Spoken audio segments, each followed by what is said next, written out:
갓난아기를 보면 참 귀엽고 사랑스럽습니다. 그러나 그 갓난아기는 스스로 아무것도 할 수 없습니다. 말도 못하고요, 또 걷지도 못하고 대소변도 스스로 해결하지 못합니다. 우리 예수님도 세상에 태어나셨을 때 여느 아기들처럼 그러셨습니다. 특별하시지 않았다는 것이죠. 태어나자마자 막 걸어 다니시고 대소변 스스로 다 가리시고 말도 하시면서 내가 진실로 진실로 너에게 이르노니 그런 식으로 말씀하시지 않았다는 거예요. 그냥 다른 아기들과 꼭 같았습니다. 나이에 걸맞는 모습을 보여주셨습니다. 그래서 40절에 보면, 오늘 우리가 읽지는 않았습니다만 40절에 보면 아이가 자라며 강하여지고 지혜가 충만하며 하나님의 은혜가 그의 위에 있더라. 이 말씀은 자란다는 얘기는 육체적 성장이 있었다는 얘기고, 또 지혜가 충만하다는 말은 그 지적 성장이 예수님에게 있었다, 이제 그런 의미입니다. 하나님의 아들 예수님이 사람이 되신 것, 그것도 아기의 몸으로 태어나신 것을 생각할 때마다 참 놀랍고 기이합니다. 어떤 때는 눈물겹도록 감사하고 고맙습니다. 우리를 구원하시려고 이토록 낮아지신 하나님의 은혜에 감사할 뿐입니다. 아마도 예수님 시대에 그들이 기다렸던 메시아가 이런 아기로 오실 거라고는 생각했던 사람들이 거의 없었을 거라고 생각합니다. 대부분 멋있고 풍채 좋은 건강한 성인으로 생각했을 것입니다. 연약한 어린 시절이 생략된 슈퍼맨 같은 존재를 기대했을 것입니다. 사실 구약에 보면 아브라함을 찾아오신 하나님이라든지, 또 여호수아를 찾아온 군대 장관, 여호수아가 요단강을 건너고 여리고성을 마주 보면서, 사실은 이제 첫 전투거든요. 여리고성은 아주 견고한 성입니다. 그때 여호와의 군대 장관이 여호수아를 찾아옵니다. 여호수아를 찾아봤던 여호와의 군대 장관, 이 여호와의 군대 장관은 보수주의에서는 해석하기를 구약 시대에 나타난 제2위 하나님이시다, 그런 식으로 메시아가 나타나지 않을까, 아마 그렇게 생각했던 사람들이 많았을 거라고 생각합니다. 적어도 다윗 같은 인물, 이런 인물이 등장할 것이다. 메시아가 아기로 시작하리라고는 별로 생각하지 않았을 것입니다. 아기로 태어나신 예수님은 완전한 사람이셨기에 사람이 행하여야 할 것들을 빠짐없이 이행하셨습니다. 사람으로 오셨기 때문에 사람의 길을 걸어가셨습니다.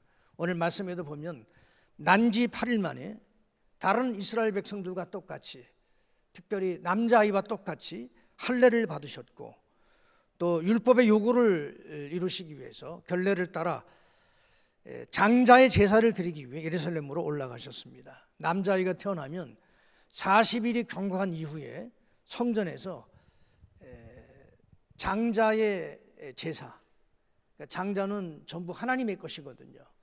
이스라엘 백성들이 출애굽을 당시에 여러분이 잘 아시는 바와 같이 출애굽을 결정적으로 가능케 했던 재앙이 10번째 재앙입니다. 10번째 재앙이 뭐죠?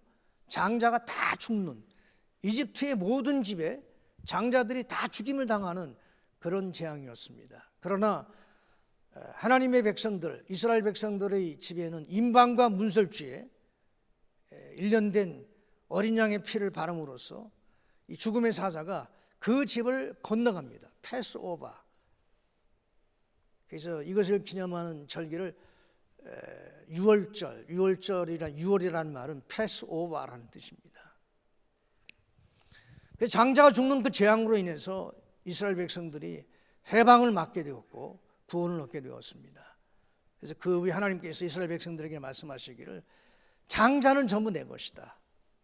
너희들의 장자들이 다 구원을 받지 않았느냐? 그 장자들은 전부 내 것이다. 만약에 다른 이집트 백성들과 똑같았다면 다 죽임을 당했을 텐데 하나님의 은혜로 이들이 다 살았기 때문에 이들은 전부 내 것이다.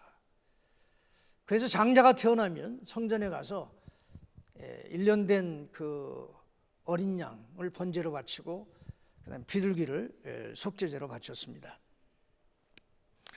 우리 예수님이 태어나셔서 40일이 경과한 이후에 요셉과 마리아도 그 제사를 드리기 위해서 예루살렘 성전을 찾게 된 것입니다.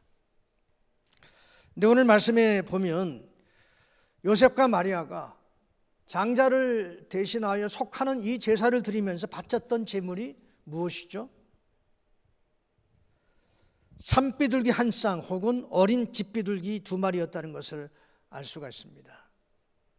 이걸 보면 이들이 얼마나 가난했는지를 알 수 있습니다. 보통은 아까도 말씀드린 것처럼 1년 된 어린 양을 바쳤는데 레위기 12장 8절에 보면 가난한 사람들을 배려하셔서, 우리 하나님께서 가난한 사람들을 배려하셔서 어린 양을 바칠 형편이 못 되면 비둘기를 바쳐라, 이렇게 말씀하셨거든요.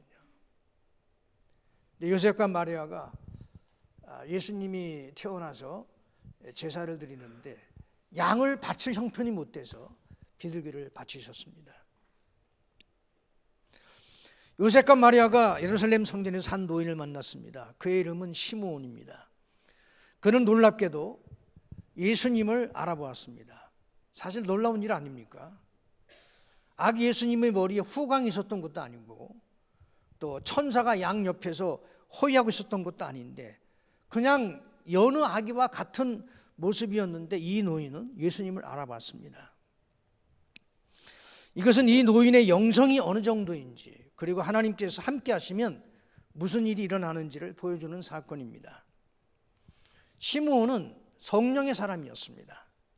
오늘 성경은 시므온을 설명하는 구절 속에서 시므온과 성령의 관계를 세 차례나 언급하고 있습니다. 25절, 예루살렘에 시므온이라 하는 사람이 있으니 이 사람은 의롭고 경건하여 이스라엘의 위로를 기다리는 자라. 성령이 그 위에 계시더라. 성령이 그 위에 계셨다. 26절, 그가 주의 그리스도를 보기 전에는 죽지 아니하리라 하는 성령의 지시를 받았더니, 성령의 지시를 받는 사람이었습니다. 27절, 성령의 감동으로 성전에 들어가매 마침 부모가 율법의 관례대로 행하고자 하여 그 아기 예수를 데리고 오는지라. 성령의 감동으로 성전에 들어가게 되는 이런 일들을 경험하게 됩니다. 성령이 그 위에 계시더라는 말씀은 하나님께서 그와 함께 계셨다는 그런 의미입니다. 그런 말씀입니다.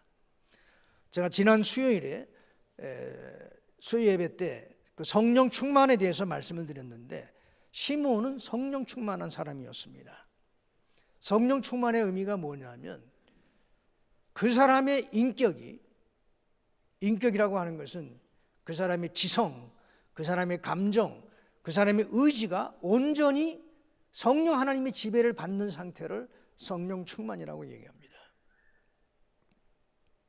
그래서 성령의 지배를 온전히 받았던 시므온의 지성은 성령의 지시, 성령이 말씀하시는 것을 알 수 있었어요. 시므온은 성령에게서 주의 그리스도를 보기 전에는 죽지 아니하리라는 말씀을 들었고 알게 되었습니다.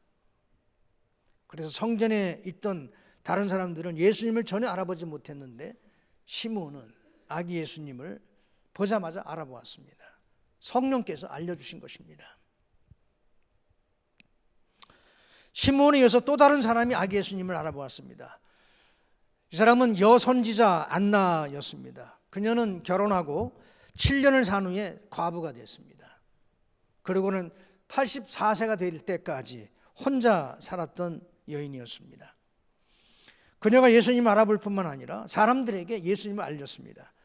37절 중간부터 38절에 보면 이 사람이 성전을 떠나지 아니하고 주야로 금식하며 기도함으로 섬기더니 마침 이때에 나와서 하나님께 감사하고 예루살렘의 속량을 바라는 모든 사람에게 그에 대하여 말하니라. 성전을 떠나지 아니하고 주야로 금식하며 기도했다는 것은 그녀가 성령의 사람이라는 것을 의미합니다. 왜냐하면 성령의 사람의 특징 중에 하나는 기도이기 때문에 그렇습니다. 성령에 사로잡히지 아니하면, 성령의 도우심 없이는 이렇게 기도할 수가 없어요. 여러분, 우리가 다 기도가 얼마나 중요한지를 다 알고 있습니다. 믿음 있는 사람 치고 기도가 중요하다는 사실을 모르는 사람은 아무도 없어요. 그리고 또 기도도 하면서 이렇게 신앙생활을 합니다. 근데 여러분, 우리가 기도가 참 어렵다는 것을 인정하지 않을 수가 없습니다. 인간적인 노력으로 기도하는 거 참 어렵습니다. 1시간은 고사하고 잠시도 기도하는 것이 쉽지가 않아요. 아마도 세상의 시간 중에 가장 느리게 가는 시간이 기도할 때 경험하는 시간인 것 같습니다. 여러분, 드라마 한 편 보는데 1시간 금방 지나갑니다. 영화 한 편 보는데 2시간 금방 지나갑니다. 유튜브에서 동영상 몇 개 보고 나면 1-2시간 금방 지나갑니다. 왜 게임에 빠진 사람들이 밤을 셉니까? 시간 가는 줄 모르기 때문입니다. 그만큼 재미가 있어요. 그런 시간들은 왜 그렇게 빨리 지나가는지. 그런데 기도하면 시간이 엄청 느리게 갑니다. 기도로 1시간을 채우는 일 쉽지 않습니다. 제가 목회를 잘 여러 차례 말씀을 드렸기 때문에 한두 해 한 것도 아니고요. 40년 목회했거든요. 그런데 매일매일 1시간씩 기도하는 사람 많지 않습니다. 매일매일 새벽기도 나오시는 분들은 계셔도 매일매일 1시간씩 꼬박꼬박 기도하시는 분 많지 않아요. 두세 시간, 2시간, 3시간 기도로 시간을 매일 보내는 사람은 성령의 도우심 없으면, 성령이 함께 하시지 않으면 그렇게 하기 어렵습니다.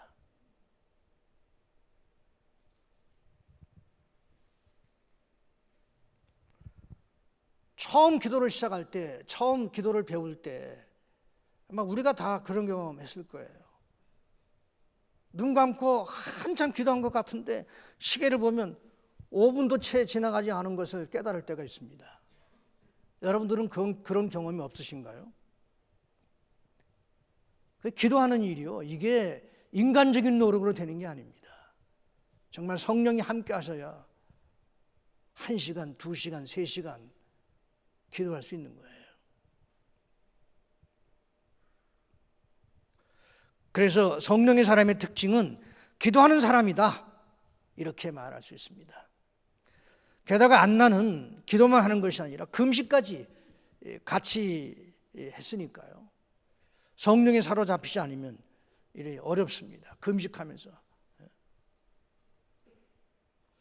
주야로 밤낮으로 기도했던 이 안나는 성령의 사람이었습니다. 시므온이나 안나, 이들을 보면서 깨닫는 것은 우리 신앙의 해답이 성령이라는 것입니다. 성령님, 성령님의 도우심, 성령님의 인도하심, 성령님의 함께하심, 이것이 해답이에요. 바벨론의 포로로 잡혀갔던 사람들이 하나님의 은혜로 수르바벨의 지도하에, 수르바벨은 사실 다윗의 후손입니다. 아마 나라가 망하지 않았으면 왕이 됐을 수도 있는 그런 사람인데, 이 수르바벨의 지도하에 처음으로 이제 1차 귀환이 이루어집니다. 1차 귀환 전부 3번에 걸쳐서 바벨론에서 돌아오거든요. 근데 첫 번째가 제일 숫자가 많았어요. 곡으로 돌아온 이들의 소원은 성전을 재건하는 일이었습니다. 솔로몬이 지었던 성전이요, 예루살렘이 바벨론에게 함락당할 때, 남왕국 유다가 망할 때 성전도 완전히 박살이 나버렸어요. 성전은 이스라엘 신앙의 중심입니다. 모든 제사가 이루어지는 것이 바로 성전이었습니다. 그러므로 곡으로 돌아온 이스라엘 백성들의 간절한 소원은 성전을 짓는 일이었어요. 그렇게 해서 이제 이스라엘 백성들이 포로에서 돌아와 가지고 지은 성전을 우리는 가리켜서 수르바벨 성전이라고 그렇게 부르거든요. 근데 이방인의 방해로 성전 건축이 너무나 힘들고 어려웠습니다. 그러자 성전 건축을 주도했던 수르바벨에게 하나님께서 이렇게 말씀하셨어요. 스가랴서 4장 6절부터 7절에 보면 그가 내게 대답하여 이르되, 여기서 그는 천사를 말하고 나는 선지자 스가랴입니다. 그가 내게 대답하여 이르되 여호와께서 수르바벨에게 하신 말씀이 이러하니라. 만군의 여호와께서 말씀하시되 이는 힘으로 되지 아니하며 능력으로 되지 아니하고 오직 나의 영으로 되느니라. 큰 산아 네가 무엇이냐? 네가 수르바벨 앞에서 평지가 되리라. 그가 머릿돌을 내놓을 때에 무리가 외치기를 은총이 그에게 있을지어다 하리라. 성전을 짓는 일, 이게 그냥 뭐 돈 있다고 되는 일이 아니에요. 사람 많다고 되는 일이 아니에요. 하나님의 성전을 짓는 일, 인간의 노력으로, 인간의 힘으로 되지 않는다는 겁니다. 오직 하나님의 영, 성령으로 된다는 거예요. 오늘날 우리의 신앙생활은 어떤 의미에서 성전을 짓는 것과 같습니다. 우리의 모든 헌신, 기도, 예배 전부 성전을 짓는 것과 같아요. 이런 게 내 열심으로, 인간적 열심으로, 내 인간적인 지식으로, 인간적인 노력으로 되는 게 아니에요. 조금 전에도 기도 하나도 우리가 우리 마음대로 못해요. 기도하고 싶은 마음이 누구에게는 다 있습니다. 여러분 가운데 정말 기도의 깊은 자리에 나가고 싶은 이런 마음 없는 분이 어디 있겠어요. 근데 안 되잖아요. 그렇게 기도하고 싶은데 실제로는 기도 생활이 어떻습니까? 힘으로도 안 되고 능으로도 되지 않습니다. 성령으로, 하나님의 영으로 되는 것입니다. 큰 산아 네가 무엇이냐? 이스라엘 백성들이 성전을 재건하려고 하는데 방해하는 엄청난 방해들은 엄청난 큰 산이었습니다. 산 같은 이런 장애물이 앞에 놓여 있습니다. 큰 산아 네가 무엇이냐? 네가 수르바벨 앞에서 평지가 되리라. 그러면 성전 머릿돌을 내려놓을 때에 무리가 외치기를 은총이 그에게 있을지어다. 시므온이나 안나 이들은 모두 오랫동안 예수님을 기다렸습니다. 25절에 보면 시므온은 의롭고 경건하여 이스라엘의 위로를 기다리는 자라고 했습니다. 시므온이 기다렸던 이스라엘의 위로는 무엇일까요? 메시아인 구세주를 통해서 이루어지는 이스라엘의 회복입니다. 그러므로 이스라엘의 위로를 기다린다는 말은 결국 메시아를 기다린다는 것을 의미합니다. 안나가 기다렸던 것도 같은 것이었습니다. 안나가 성전에서 아기 예수님을 만났을 때 성경은 이렇게 표현하고 있습니다. 38절 제가 아까 읽었습니다마는 예루살렘의 속량을 바라는 모든 사람에게 그에 대하여 말하니라. 예루살렘의 속량이 무엇을 말하는 것일까요? 영어 성경에 보면 The redemption of Jerusalem, 예루살렘의 구원이에요. 예루살렘의 구원을 바라는 모든 사람에게 아기 예수님에 대하여 안나가 이야기했다는 것입니다. 시므온은 이스라엘의 위로를 기다렸고 안나는 예루살렘의 속량을 바랬습니다. 이들이 기다리고 바랬던 것은 모두 예수님을 통해서 성취됩니다. 하나님께서는 당신을 기다리는 자에게 은혜를 베푸십니다. 예수님을 만난 것은 이들 평생의 가장 큰 은혜였습니다. 이들은 무척 오랜 세월을 기다렸던 것 같습니다. 이들의 나이를 보면 알 수가 있습니다. 시므온의 나이는 언급되지 않았지만 주의 그리스도를 보기 전에는 죽지 아니하리라는 그런 성령의 지시를 받은 것을 보면 죽음이 가까운 나이임을 알 수가 있습니다. 이들은 인내하면서 오랜 세월을 기다려왔습니다. 메시아이신 예수님의 오심을 이렇게 오랜 세월을 기다릴 수 있었던 것은 이들에게 믿음이 있었기 때문입니다. 믿음은 인내하며 기다리는 힘입니다. 믿음이 없으면 기다리기 어렵습니다. 믿음이 없으면 기다리는 것을 답답해하고 의심하며 포기합니다. 노아의 인생에서 가장 중요한 것은 방주를 지으며 하나님의 심판을 기다리는 일이었습니다. 그 시간이 장장 120년이었습니다. 요셉의 생애에서 가장 꿈 많은 시절인 청춘의 세월 13년간을 20대를 10대 후반과 20대 전부를 노예와 죄수로 살면서 하나님의 시간을 기다려야 했습니다. 그런데 의문이 생깁니다. 오늘 이렇게 어떻게 보면 평생을 메시아를 기다려왔던 이런 시므온과 안나가 이렇게 성전에서 아기 예수님을 만나는 이런 장면을 보면서 의문이 생겨요. 시므온이나 안나가 평생을 기다렸던 예수님을 만났는데 이들이 예수님을 만나서 무엇을 했다는 말이 없습니다. 성경의 문맥을 보면 한 몇 시간 같이 보내다가 헤어지고 그걸로 끝이에요. 만나서 오랫동안 주님의 어린 시절을 같이 보냈다든지 마리아의 육아에 협력하면서 예수님의 어린 시절 성장에 기여했다든지 그런 것이 전혀 없습니다. 이렇게 잠깐 보려고 평생 기다렸나? 잠깐의 만남을 위해서 그렇게 수많은 세월을 기다렸다는 것이 과연 의미 있는 것인가? 이런 만남을 위해서 평생 기다렸다는 것이 너무 비경제적인 삶이 아닌가 하는 그런 생각이 들고 뭔가 허망하다는 생각이 듭니다.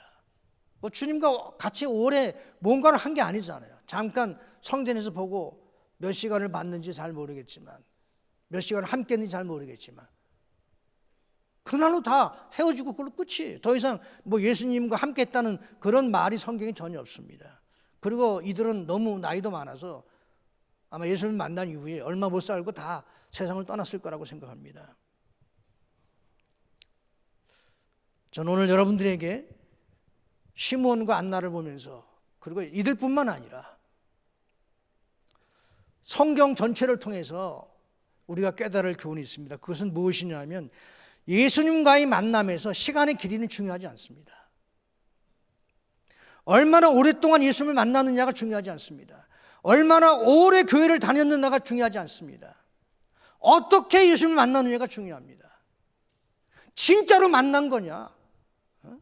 진지하게 예수님을 만나느냐가 중요한 것이지 얼마나 오랜 시간 예수님을 옆에서 지켜봤느냐 그게 중요하지 않아요. 얼마나 오랜 세월 교회를 다녔느냐 그게 중요하지 않아요. 신앙생활한 지 몇 년이 됐는지 그게 중요하지 않아요. 어떻게 예수님을 만났는지 정말 제대로 예수님을 만났는지 그게 중요한 것입니다. 예수님을 제대로 만났다면 한순간의 만남으로도 우리 인생은 하늘을 소유하는 축복을 누리게 되며 얼마든지 하나님 나라의 부유함을 경험할 수 있습니다. 우리는 그런 사람들을 성경에서 얼마든지 많이 발견할 수 있습니다. 여러분이 잘 아시는 삭개오는 여리고의 세리장이었습니다. 잘 아시는 바와 같이 세리는 이스라엘 백성들에게 민족 반역자라고 지탄을 받던 사람들이에요. 로마 제국의 앞잡이가 돼서 백성들에게 세금을 뜯어내고 로마 제국이 부여하는 그 할당량 이상의 훨씬 많은 세금을 뜯어내고 로마 정부에겐 그들이 요구한 할당량만 갖다 바치고 나머지는 전부 제 주머니에 다 집어였어요. 그러니까 민족을 착취하는 민족 반역자들이에요. 그런 세리로 평생을 살면서 여리고의 세리장이 되었으니까 세리들이 우두머리가 된 거잖아요. 평생 돈 모으며 살았습니다. 돈이 인생이 전부였습니다.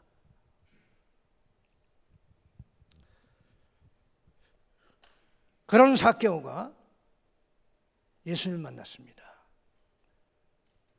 아마 자기 나름대로 인생의 목표를 다 달성했지만 여전히 그 안에 목마름이 있었기 때문에 많은 사람들을 통해서 예수에 관한 소문을 들었는데 그 예수님이 여리고를 지나간다는 거예요. 그래서 그 예수님이 어떤 분인지 궁금해서 예수님이 지나간다는 그 길로 나가보니까 이미 사람들이 꽉 들어차 있습니다. 예수를 만날 수가 없어요. 볼 수가 없어요. 더군다나 이 사람 키가 작거든요.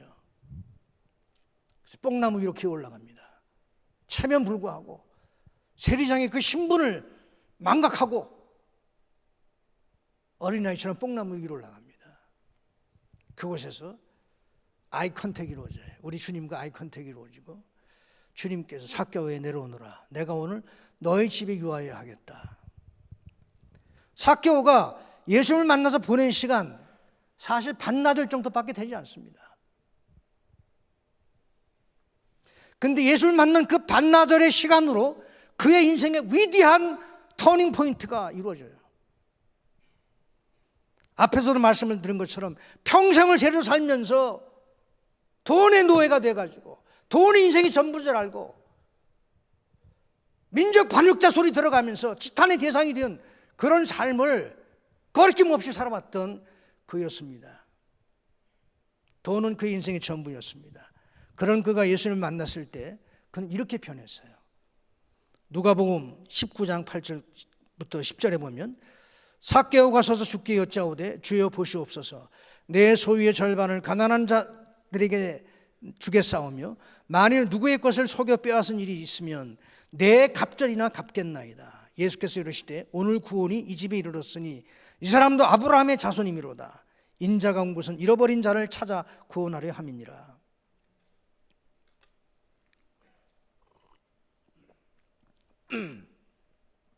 이러한 만남은 삭개오와 예수님의 만남, 이러한 만남은 시간적으로는 짧은 만남이었지만 그의 평생을 결정하는 만남이었고 그의 삶의 내용과 방향을 결정하는 결정적인 만남이었습니다.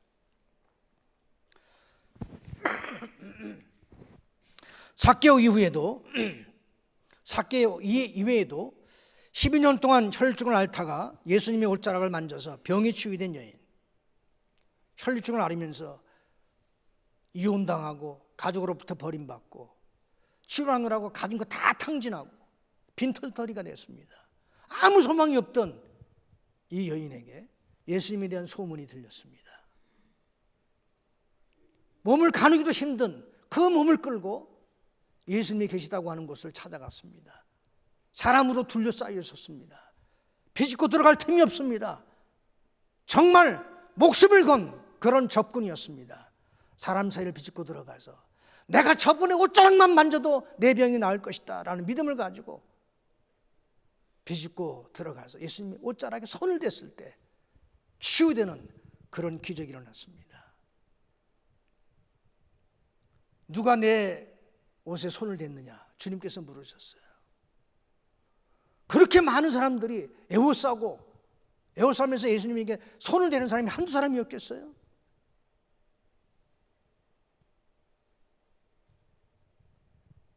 이 여인이 주님께 자신을 고백합니다.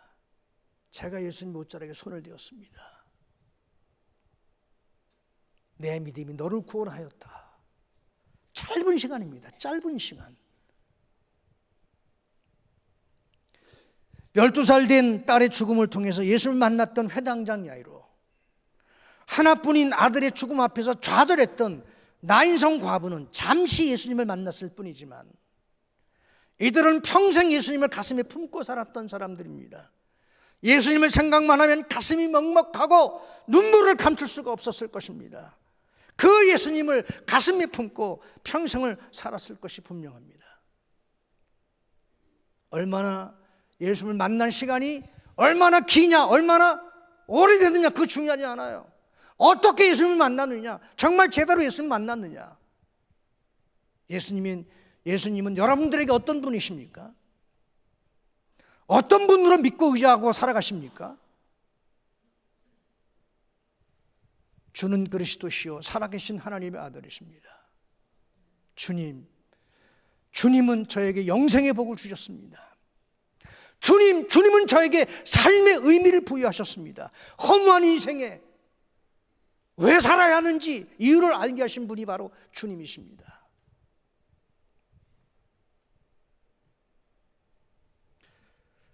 그리고 우리가 만남과 더불어 놓치지 말아야 할 중요한 깨달음이 있습니다. 그것은 바로 기다리는 시간이 그 자체로 축복이요 의미 있는 시간들이라는 것입니다.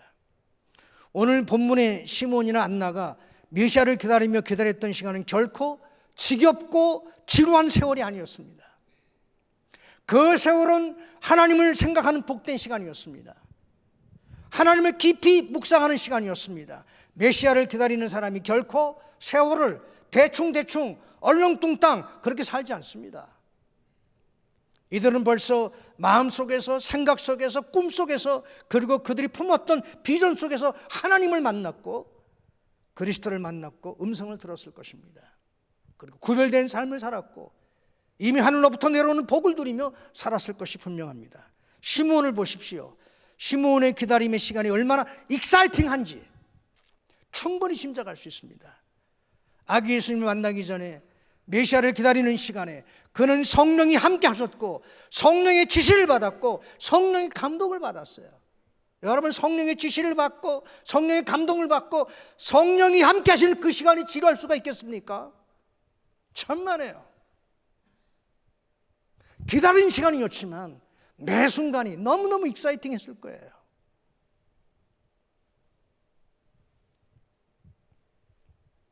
그의 기다림의 시간이 얼마나 복된 시간이었는지를 알 수 있습니다.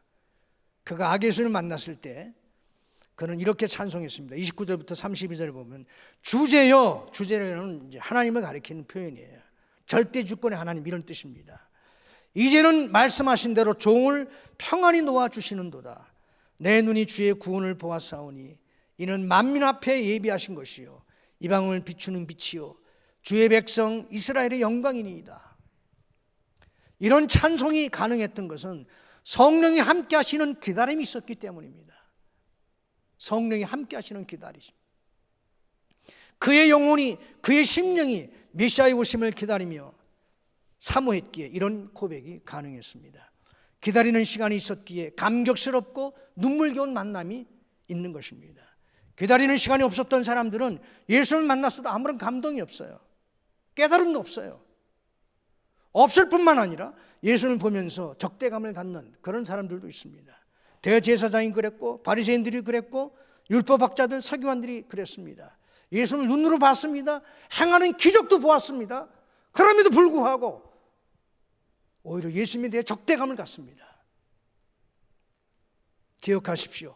사모하고 기다리지 않으면 감격스러운 만남, 나를 변화시키고 회복시키는 만남을 기대하기 어렵습니다. 기다리는 시간이 얼마나 중요한지 몰라요. 월남전에 참전했던 갓 결혼한 초급 장교가 있었습니다. 이 이야기는 제가 전에 아주 오래전에 집회에 참석했다가 어떤 목사님, 그 목사님 제가 이름도 하도 오래서 잊어버렸습니다만은 그 목사님이 하시는 얘기, 자기 경험이에요. 자기 교인 얘기예요. 월남전에 참전했던 갓 결혼한 초급 장교가 있었습니다. 그러니까 지금으로부터 뭐 정확하게 잘 모르겠습니다만 1960년대 후반일 겁니다. 아니면 뭐 1970년대 초반이든지. 육사를 졸업하고 육군 소위를 달았었는데 결혼해가지고 얼마 안 있다가 월남전에 참전한 거예요. 이들은 크리스찬이었습니다. 신혼부부였으나 남편은 나라의 부름을 받고 생사를 장담할 수 없는 전쟁터로 나갔습니다. 아내는 매우 신실한 자매였으나 예배를 마치고 돌아가면서 이제 목사님과 이렇게 인사를 나누잖아요, 교인들이. 근데 부끄러워서 목사님을 이렇게 똑바로 쳐다보지도 못하는 그런 정도로 내성적인 그런 자매였습니다. 어느 날 목사님이 한밤중에 취침 중이었는데 주무시고 계셨는데 전화벨 소리가 울리는 거예요. 그 당시에는 뭐 스마트폰 이런 게 없었으니까요. 근데 목사한테 한밤중에 걸려오는 전화는요, 좋은 전화가 하나도 없습니다. 다 비상전화예요. 누가 죽었다든지 아니면 누가 크게 다쳤다든지 불의 사고를 당했다든지 이런 이제 소식들이 한밤중에 이렇게 이제 걸려오게 되죠. 그래서 불안한 마음으로 이 전화를 받았는데, 전화를 한 사람이 누구냐면 그 월남전에 참전한 장교 부인, 그 신혼 부부 세댁 전화예요. 순간적으로 불안한 생각이 들었습니다. 목사님하고 그런데 이렇게 부르는 소리가 너무 밝은 거예요. 그 의아해하면서 이제 소리를 들었습니다. 얘기를 들었습니다. 이어서 들려오는 소리가, 목사님, 우리 신랑이 돌아온대요. 아주 밝은 소리였습니다. 참전했던 남편이 건강하게 무사히 귀국하게 된 것입니다. 그 소식을 받고 옛날에는 기쁜 소식이나 안 좋은 소식이나 큰 이런 소식들이 있으면 바로 목사님한테 이렇게 연락을 하고 그랬거든요. 그래서 목사님은 자매님 축하합니다. 아주 잘 됐습니다.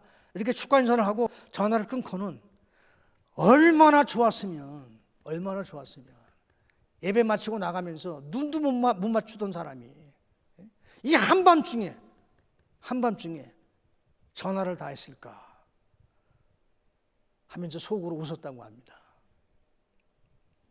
여러분, 반면에 기다림이 없었던 한 아내의 이야기도 있습니다. 이야기도 그 목사님한테 들은 이야기예요. 한때 월남전 이후에 얼마 지나지 않아서 우리가 중동에 근로자들이 많이 일하러 갔었습니다. 열사의 사막에서 정말 하루 종일 노동하고 일하고, 그리고는 그 번 돈 그걸 고국에 송금하면 그 당시 그 송금 받은 돈으로 집 사고 애들 공부시키고 그랬어요. 근데 고국의 아내한테 송금을 했는데 이 아내가 바람이 났어요.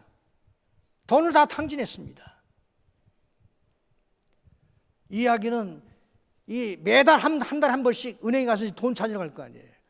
근데 항상 이제 가면 이제 그 은행에 그 창구에 있는 그 자매가 이제 크리스찬이 있었는데 늘 이제 이 돈 찾으러 오는 이 아주머니하고 이제 한 달에 한 번씩 만났으니까 얼굴이 안면이 있을 거 아닙니까?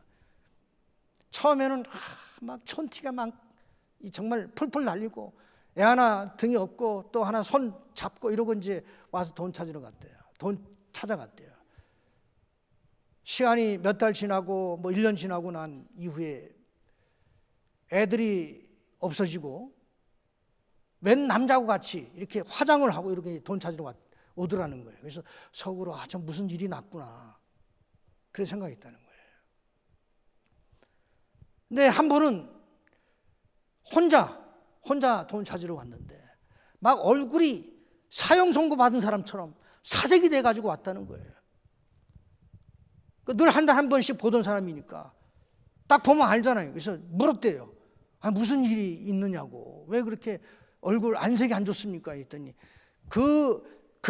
이 여자분에게서 나오는 말이 남편이 돌아온대요.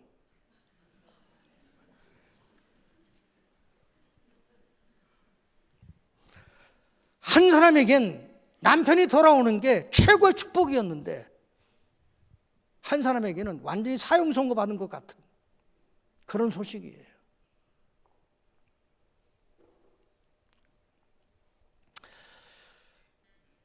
만남이 최고의 축복이었던 이유는 이 월남전에 참전했던 이 부인에게 신랑이 돌아온다는 이 소식이, 신랑과의 만남이 최고의 축복이었던 이유는 기다림의 세월이 있었기 때문이지만 다른 한 여인은 전혀 기다림이 없었습니다. 남편을 기다리지 않았어요. 그러니까 남편 오신다는 소식이 사형 선고 같은 거예요. 우리가 잘 아는 고전 춘향전의 하이라이트는 춘향기가 암행어사가 되어 나타나 이몽룡을 만나는 장면입니다. 그때 춘향이는 감옥에 있었습니다. 그런 춘향이가 이몽룡을 떳떳하고 기쁘게 그리고 감격적으로 만날 수 있었던 것은 변학도의 유혹과 협박을 이겨내고 정자를 지키면서 기다렸기 때문에 이몽룡을 만났을 때 기쁘게 떳떳하게 그렇게 감격적으로 만날 수 있었던 것이죠. 자, 그런 의미에서 저는 여러분들에게 묻고 싶습니다. 우리에게 기다림의 축복이 있습니까? 신랑 되신 예수님이 다시 오신다고 약속하셨는데 그 예수님의 재림이 기다려지십니까? 종말이 기다려지십니까? 아니면 두렵습니까? 예수님이 지금 오시는 것이 두렵습니까? 아니면 기다려지십니까? 주님의 재림이 기다려지는 사람은 축복의 시간을 살고 있지만 기다림이 없는 사람은 주님 만나는 것이 두렵고 꺼려질 것입니다. 그러면 어떻게 하는 것이 축복의 만남을 기대할 수 있는 기다림인가? 매일 주님의 재림을 묵상하는 것입니까? 주님의 재림을 준비하기 위해서 가정생활도 정리하고 직장생활도 정리하고 재림을 준비하는 것입니까? 그래서 한때 다미성교회라는 이단이 주님의 재림을 준비해야 한다고 하면서 한국 교회를 혼란에 빠뜨린 적도 있지 않습니까? 재림을 건강하게 기다리는 신앙은 무엇일까요? 첫째, 이제 와서 첫째니까 여러분 좀 마음이 쿵 내려앉죠? 예. 재림을 건강하게 기다리는 신앙. 첫째, 묵상의 시간을 통해서 매일 주님 만나기를 기다리십시오. 이 묵상의 시간에 주님 만나기를 소홀히 한다면 재림을 기다린다는 것은 거짓말입니다. 매일 말씀과 기도로 깊은 묵상의 시간을 가지려고 노력해야 합니다. 헌신이 필요해요. 시간을 내어야 합니다. 적어도 드라마 한 편 보는 것보다 더한 열정이 필요합니다. 그 시간이 주님을 만나는 시간이기도 하지만 재림하실 주님을 기다리는 시간이기도 합니다. 저는 이 시간의 중요성을 에덴 동산에서 발견했습니다. 아담과 하와가 타락하기 전에 매일 일정한 시간에 주님을 만났던 것 같습니다. 아마도 타락하기 이전엔 그들이 이 하나님 만나는 시간, 이 시간을 무척이나 기다렸을 것 같습니다. 창세기 3장 8절에 보면 그들이 그날 바람이 불 때, 이건 이제 타락한 바로 그날입니다. 그날 바람이 불 때 동산에 거니시는 여호와 하나님의 소리를 듣고 아담과 그의 아내가 여호와 하나님의 낯을 피하여 동산 나무 사이에 숨은지라.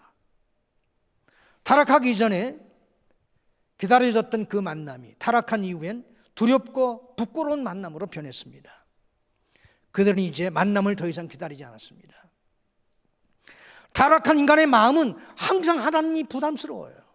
그래서 만남을 꺼려합니다. 묵상의 시간이 드라마 보는 시간보다 재미없는 이유, 묵상의 시간이 지루하다고 느껴지는 이유, 그 시간을 별로 기다리지 않는 이유는 우리가 타락한 아담의 후손이기 때문에 그렇습니다. 여전히 타락한 죄성이 우리를 지배하고 우리를 통제하기 때문에 그렇습니다. 이것을 의식적으로 뒤집어야 합니다. 의도적으로 이 시간, 묵상의 시간을 붙잡아야 합니다. 죄성이 강하면 강할수록 묵상의 시간, 신앙적 가치들은 식상하게 그리고 진부하게 느껴집니다. 그런 느낌을 따라가면 신앙적으로 점점 약해지고 하나님도 점점 멀어집니다. 그럴 때 느낌을 거슬러야 합니다. 역류하는 느낌은 즐거운 느낌이 아닐 수 있어요. 힘들 수 있고 육체적 즐거움을 잃어버리는 상실감을 느낄 수도 있습니다. 그것을 감수하는 결단이 있어야 합니다. 그래서 묵상의 시간을 갖는 것은 일종의 영적 싸움이에요. 사단은 어떻게 하든지 우리들이 묵상을 하지 못하도록 우리를 조종하고 유혹합니다. 그 중에 하나가 우리의 감정, 우리의 정서를 이용하는 것입니다. 사단은 이렇게 속삭일 것입니다. 묵상, 그거 재미없잖아. 지금 재미있는 것들이 얼마나 많은데, 얼마나 많은 재미있는 것들이 너를 기다리고 있는데 그런 지루하고 재미없는 것들을 하려고 하냐. 이런 속삭임을 못 뿌리치면 주님을 기다리는 삶을 기대하기 어렵습니다. 그 다음 예배를 사모하십시오. 예배를 준비하고 기다리십시오. 예배 속에서 하나님 만나는 것을 기대하고 경험하게 될 때 우리의 마음이 주님을 사모하게 되고 일상생활 속에서도 주님을 기다리며 기대하며 사는 삶이 가능해집니다. 예배를 통해 나에게 주시는 하나님의 음성을 들으십시오. 찬양을 통해 하나님을 기쁘시게 하는 감격을 붙잡으십시오. 하나님은 우리의 찬양을 기뻐하십니다.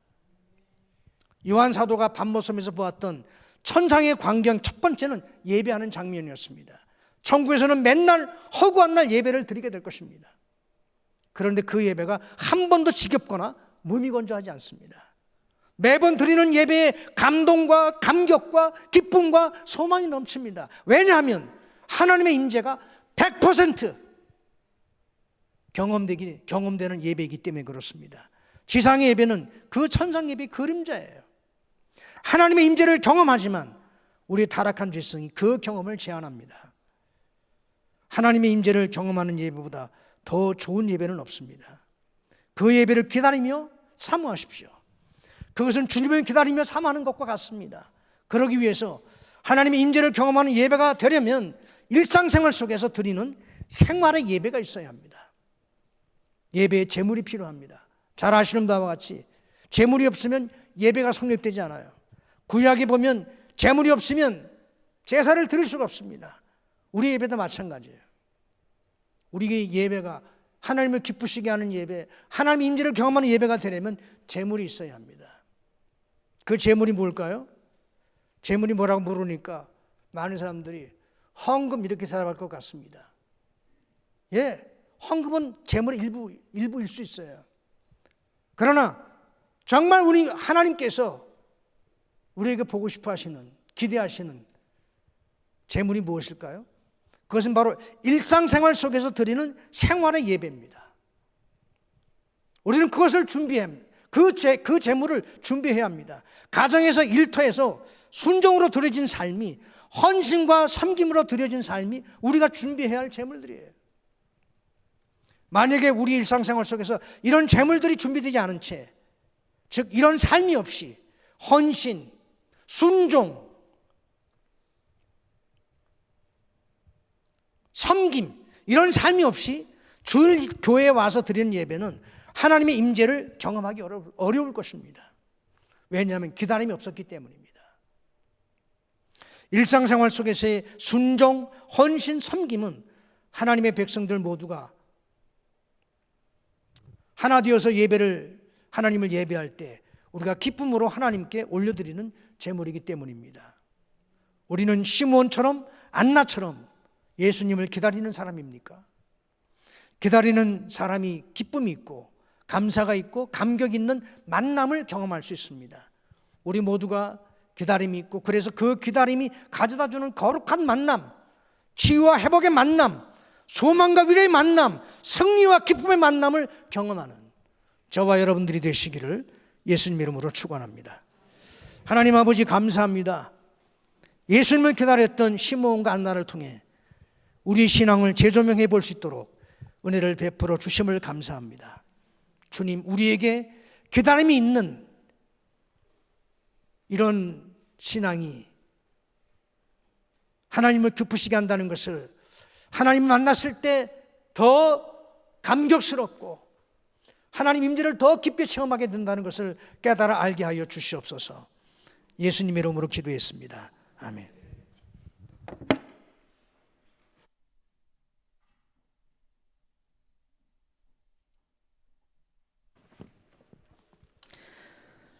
찬양, 주님 다시 오실 때까지 찬양하시면서 드린 예물 봉헌하고 예물을 위한 기도와 축도는 서상기 목사님께서 해주시겠습니다.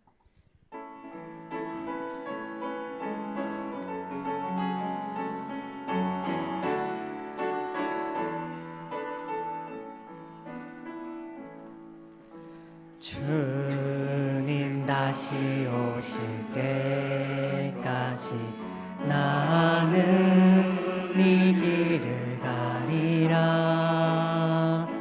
좁은 문 좁은 길 나의 십자가 지고 나의 가는 오실 때까지 나는 네 길을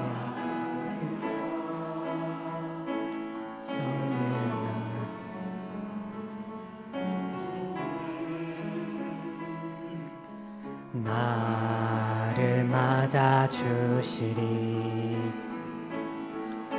주님 다시 오실 때까지 나는 일어나 달려가리라. 주의 영광 온 땅 덮 아플 때 나는 일어나 노래하리. 내 사모하는 주님 온 세상 구주시라. 내 사모하는 주님 영광의 왕이시라.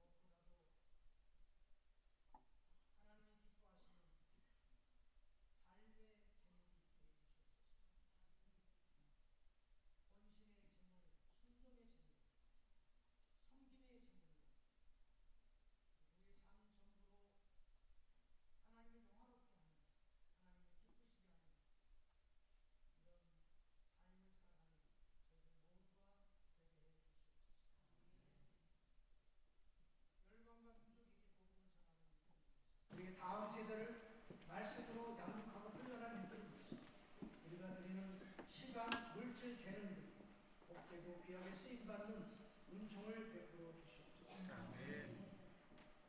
이제 평안한 마음으로 세상에 돌아가십시오. 선한 일에 용기를 가지시며 악을 악으로 갚지 마십시오.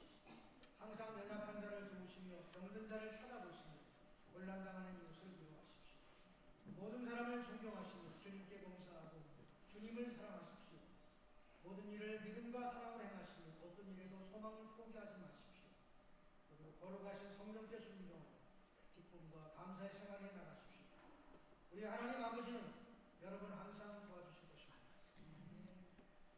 우리 구주 예수 그리스도의 은혜와 하나님 아버지의 크고 무한하신 사랑, 성령님의 교통하심과 인도하심과 동행하심, 항상 주님을 기다리는 마음으로 이 세상을 살아가는 주님 만나는 것을 내 삶의 가장 큰 기쁨으로 깨닫고 경험하기 원하는 모든 죄